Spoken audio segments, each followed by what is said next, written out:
Welcome to Living Outside the Matrix, the show where we explode the many modern myths and question the assumptions of the mainstream narrative, along with its conclusions and methods. Hi there, I'm your host, Nigel Howitt, and on the show today we're going to look at propaganda.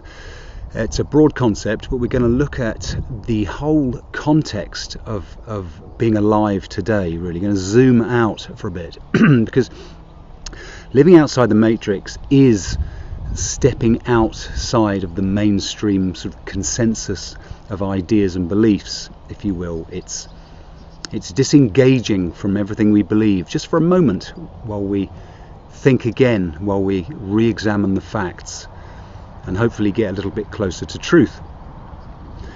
Why do we need to question everything? Why this need to question? I've often advocated that we ask more questions, and we do. It's not that we need to question absolutely everything, but we need to be able to discern what's important. We have to question the important things, and large issues that come up in the news media, whether political issues, greater contextual issues of our lives, really need a good thorough look and ask that question, why? Because context is everything. There is no such thing as knowledge outside of context, and it's really helpful for us to be able to take note of the entire context of our life on Earth at this time. What's happening, what's going on. If right now there was peace, freedom and abundance and everything was perfect, I wouldn't be saying these words to you now. I'd be talking about something else, and the context determines that. The context that I find my life occurring in requires me to explore many issues that I see presented falsely and are trying to arrive at truth. Because for a successful life, we need to be able to make decisions based on truth. We must connect with reality. You can't just do something because the unicorn at the bottom of the garden told you, and we have to be absolutely sure that we're dealing with facts and truth, because reality, if we try to contradict it, if we go against reality, it causes pain and suffering. So an essential part of the context that we're in is that there's a war of ideas going on all around us at the moment, and each issue is a battle for our minds. It's a battle for our mental allegiance. And the context is that we are already conditioned. We are already hugely conditioned. Most people don't think for themselves. We're conditioned to look up to authorities to tell us what to do and to solve problems. And we are conditioned into being controlled. We're already predisposed to accepting control. The learned helplessness that has been conditioned into us, that's something that's worth taking note of. So this war of ideas, this battle to try and gain our mental allegiance, there's a political agenda going on, which is basically collectivism versus individualism. You have all of the political left statists trying to regulate more, trying to create more dependence on welfare state, trying to working towards the collectivist belief where essentially the individual is subservient to the group, to the society, to the state, to the nation, to the tribe. This is collectivism. Whereas individualism recognizes that it is the individual who thinks, it's the individual who acts and chooses, and if we are to ever achieve peace, freedom, abundance, it's through recognizing our rights to live our own life. I mean, it gets right down to that fundamentality. Do you have the right to your own life, or can somebody else just assume control of it and do with you what they will? Of course, we all know that the answer is we want to have control of our own lives. And the answer lies in individualism. Unfortunately, that's not the agenda, and all the related subjects such as capitalism, the recognition of property rights, individual rights, free choice, ownership, all of these things are attacked, and this is common in the mainstream. In the Matrix, the capitalists are the bad guys. It's very familiar to you, but as you'll note in a previous episode, we've explored capitalism already. So there's a political agenda, there's a whole mountain of disinformation out there. There are gender issues today that are there to divide us, basically. I mean, there are racism issues. Racism and gender both played to divide and rule. And it's important for us to see through the propaganda, to think for ourselves, so as we don't get duped. Another common aspect within the mainstream, within the Matrix, is that we are relentlessly encouraged to feel more than to think. Feelings are given more value than thoughts, reasons and facts. And we know this because the mainstream, the Matrix, is rife with political correctness. The core of political correctness is not upsetting people. You mustn't say that, because otherwise that group will be offended. They'll feel bad. And really, this is absolute nonsense, because we must remain connected to reality, and emotions do not give us any information about reality. We may not always feel good about the way things are or about the facts, but that doesn't mean to say that they're incorrect and they're not facts. It doesn't mean to say that we mustn't look more closely at facts if we feel bad about them. So it's important to remember to think over and above feelings. So let's have just a quick look at a few of the techniques of propaganda. You'll recognise, I mean, this list isn't exhaustive. I mean, there's all sorts of things going on. But one of the more subtle uses of propaganda that people don't expect is in film, in stories, in popular culture, in soap operas, in pop songs. Propaganda is not just about official government announcements over tannoy systems or party political broadcasts. It's much more cunning than that, as we shall see in a minute. So every film, every story has its own philosophical context. It's impossible to tell a story without one. So within that framework, that philosophical context, many assumptions can be written into the script. And again, if an audience is not habitually forming their own convictions, if people don't know really what they think and why they think it, they don't know what they know and why, then the assumptions sewn into stories can be quite easily, they can find fertile ground in a mind that isn't already sure of what it thinks and knows and understands. So films and stories, very, very popular and quite subtle. Another one is offering of false dichotomies. This is presenting two choices as though they are the fundamental choices, when in fact neither of them are fundamental. You can go more fundamental than that. And it's should we have pasta for lunch or should we have eggs? And obviously more fundamentally than that, do we even need to have lunch? More serious sort of examples, as opposed to choosing between self-sacrifice or sacrificing others, what about, hey, nobody needs to be sacrificed? So false dichotomies are often used to prevent thinking from going further. It's like a false floor. It's not easy to question both alternatives. You kind of naturally go for one or the other. So that's one to watch out for. Whenever you see a choice, think, hang about, is there a more fundamental issue here? There usually is. Third technique that's very often used is that appeal to emotions. We are often appealed to emotions. Any message, any idea or group presenting something, whether it's leaving the European Union with Brexit, our emotions will be appealed to whether it's through fear or positive or negative emotions.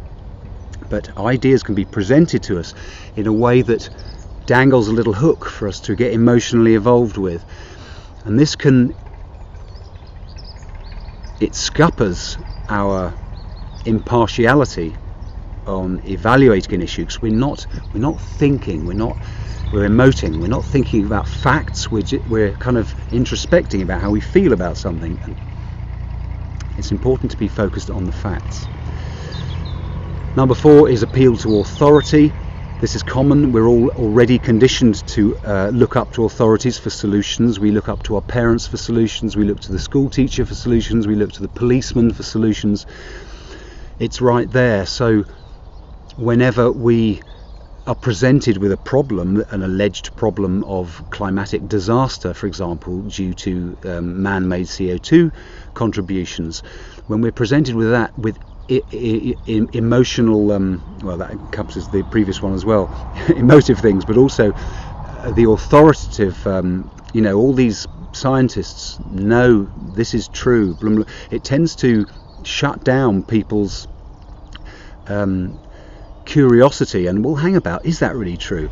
Because the appeal to authority is so conditioned into us that we struggle, or we hesitate, I should say, we hesitate to say, well, hang on, he's the top man of that institution, he's got all these letters after his name, he must know, he's the authority. But this is part of the curtain behind which hide unscrupulous individuals and organisations. So it's important for us to challenge the appeal to authority, or at least when an idea is presented from authoritative people, it's very important to question and recognise these techniques. The last one I've got here, because this is just a taster really to get you to appreciate some of these techniques, and the 5th one I've got here is the appeal to consensus. Again, readily used in many popular issues. The climate change one, 97% of all scientists agree that blah blah blah. Apart from the fact that those arguments are false, there's inevitably an appeal to consensus in there. If all of these people, if the group in any issue, if the bulk of people think one thing, you're a bit slow, how come you haven't cottoned on yet? It's very tempting to be manipulated by an appeal to consensus. So once we're aware of it, we can think, well, hang about, just because 10 people think something's right and the 11th doesn't, 10 to 1 ratio doesn't alter the facts of reality, it doesn't alter truth. So propaganda, it's very useful to be able to see these techniques, and you don't have to be clever to see them. You don't have to be clever or particularly intelligent to be a thinking individual, to be in touch with what's going on, with reality, with truth, rather than spin and whatever the society says. It's very important to know that. It's more an issue of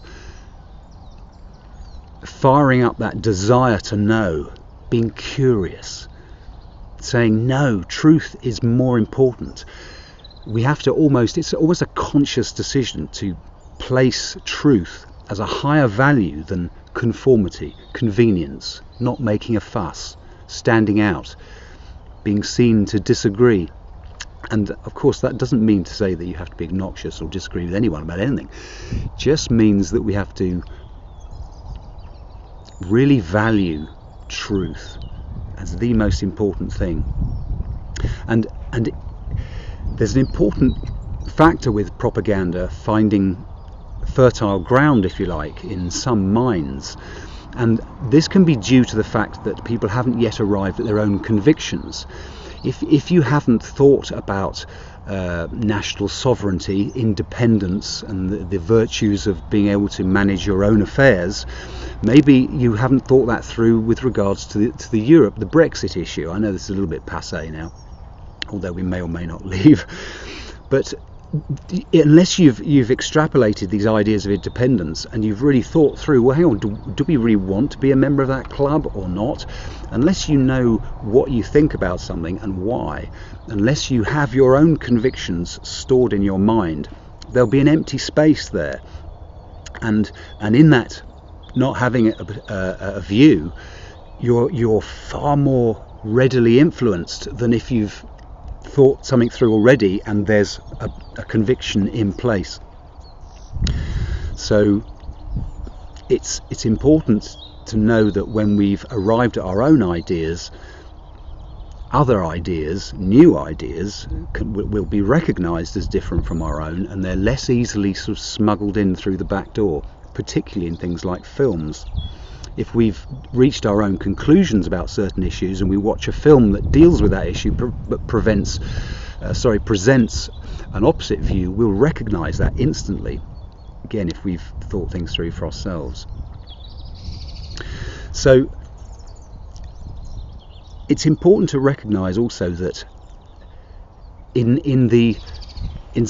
sometimes the ready absorption of propaganda, in our eagerness to accept ideas, the root of this is that we all need to know how to live. We need to know. You can't successfully live in any way, shape or form if you're completely ignorant. You need to know all of the basics about how to function in society. So needing to know what to do, how to live, is an important and essential principle.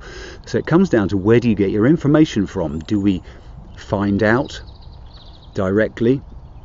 Obviously, a lot of information is readily presented to us and it would be impractical. We don't have to reinvent the wheel from the ground up. But with the, again, essential issues, do we get our information from the group, from hearsay? Do we listen to the mainstream news? Do we dig a little bit deeper? Do we inquire? Usually the slightest scratch beneath the surface of a mainstream view will reveal that the story is questionable, and that should be bait enough for the inquiring mind to look a little deeper, and then of course usually find that there's an awful lot of untruth. But the question is, where do we get our information from? Who do we trust? Who do we believe? And as we begin to start searching and exploding these myths, it's not overwhelming. If we acknowledge, for example, the mainstream media and fake news and propaganda of the BBC and so forth, if we don't have to throw up our hands and think, by God, it's all too difficult, I can't cope, where do I find stuff out? The habit of looking a little bit deeper will open up channels, and yes, we can take on board the group thought and think, okay, that's what everybody else thinks, now what do I think? So it's important to not immediately reach for the groupthink, for the consensus opinion. So it's important another point I wanted to raise is that it's on the record. Propaganda there's nothing conspiracy theory about this. It's not unknown, it's not hidden, it's not secret. It's quite openly on the record, as it were. And I think men have been attempting to control one another for eons, but 500 years ago, just a little bit more than that, a chap called Niccolo Machiavelli was born in the late 1400s, and in 1517, 500 years ago, he wrote a book called The Prince. And he was, was an Italian diplomat, historian, politician, philosopher, and he wrote this book called The Prince, which was basically a handbook for kings and tyrants to manipulate their populations. The term Machiavellianism is widely known as a derogatory term for unscrupulous politicians, and this is where the term comes from. So he was writing about this and helping rulers to manipulate people way back then, 500 years ago.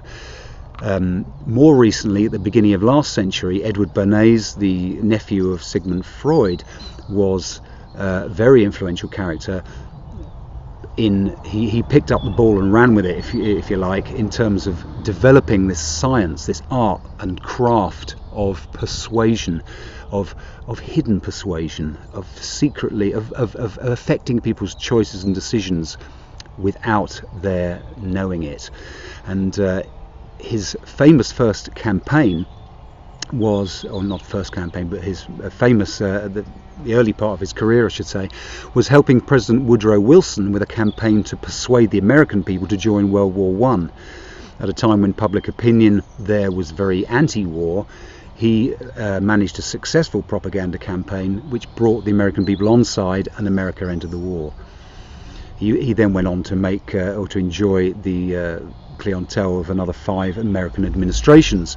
So we can see that this is very much in the political realm. It's not, the customers, if you like, for public relations experts are all in the game, in the political arena, as well as just helping to market products. So we can see that this is very much there. It's not hidden, this propaganda idea. In the 90s in the UK here, we were all familiar with the idea of spin doctors. Spin doctors became a household word for the news management and spin of various ideas. So propaganda has been around for a long time, and it's a well-developed skill, with everything from subliminals and all the modern techniques to slip ideas into your mind. And the antidote is, number one, awareness, and secondly, critical thinking, being switched on, being in the driver's seat of our minds, choosing our convictions. So if you don't know about an issue, that's okay. You don't have to know everything, find out. You don't have to feel that you need to reach for a ready packaged answer.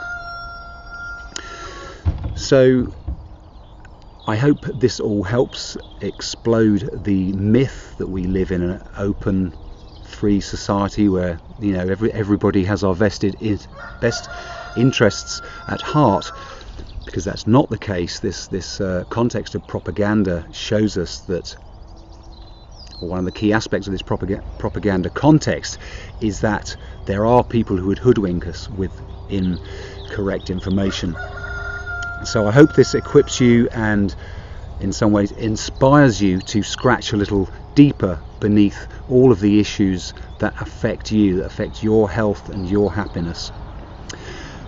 Just as a little throw in today, I wanted to add in a little myth, just busting myths one by one in the Matrix. And you may well have heard of the idea that talking to yourself is a sign of madness, and it very much isn't. It may be sort of a school playground idea, talking to yourself as a sign of madness, but I think it carries some weight in the minds of a lot of people, and they might be reluctant to be seen talking to themselves. In actual fact, because language, every word of a language is a concept, and as conceptual beings, we humans expose our conceptual thinking to logical scrutiny by verbalizing. So whenever we speak out our ideas, when we put thoughts into words, we necessarily, in order for that sentence or those sentences to make sense, we have to order them and arrange our concepts in a way that we understand and we can then explain. So thinking for ourselves is greatly assisted by talking to yourself. So that's just a little myth buster for today. But I hope you've got some value. I hope that you enjoy the video. Give us a thumbs up, and please join in the conversation by adding a comment. But I wish you well, and hopefully please join me again for another episode of Living Outside the Matrix. Change you want to see.